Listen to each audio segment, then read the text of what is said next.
Thank you very much. Thank you. Well, thank you, President Powers, Provost Fenves, deans, members of the faculty, family and friends, and most importantly, the class of 2014.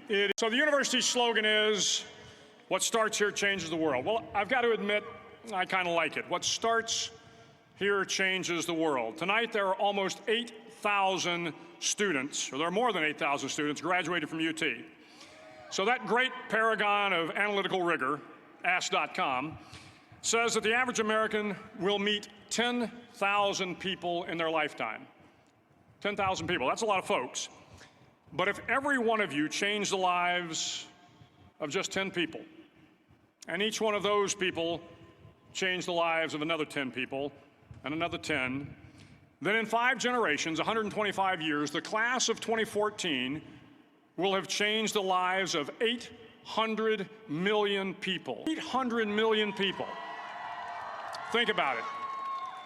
Over twice the population of the United States. Go one more generation, and you can change the entire population of the world, 8 billion people. If you think it's hard to change the lives of 10 people, change their lives forever, you're wrong. I saw it happen every day in Iraq and Afghanistan.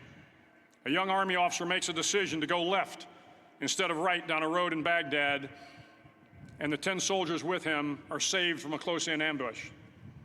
In Kandahar province, Afghanistan, a non-commissioned officer from the female engagement team senses that something isn't right and directs the infantry platoon away from a 500-pound IED, saving the lives of a dozen soldiers. But if you think about it, not only were those soldiers saved by the decisions of one person, but their children were saved, and their children's children. Generations were saved by one decision, one person. But changing the world can happen anywhere, and anyone can do it. So what starts here can indeed change the world. But the question is, what will the world look like after you change it? Well, I'm confident that it will look much, much better. It was a simple task, mundane at best, but every morning we were required to make our bed to perfection. It seemed a little ridiculous at the time, particularly in light of the fact that we were aspiring to be real warriors, tough, battle-hardened SEALs. But the wisdom of this simple act has been proven to me many times over. If you make your bed every morning, you will have accomplished the first task of the day. It will give you a small sense of pride, and it will encourage you to do another task, and another, and another. And by the end of the day, that one task completed will have turned into many tasks completed. Making your bed will also reinforce the fact that the little things in life matter. If you can't do the little things right, you'll never be able to do the big things right.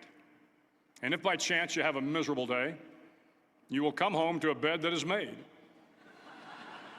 that you made. And a made bed gives you encouragement that tomorrow will be better. As Navy SEALs, one of our jobs is to conduct underwater attacks against enemy shipping. We practice this technique extensively during training.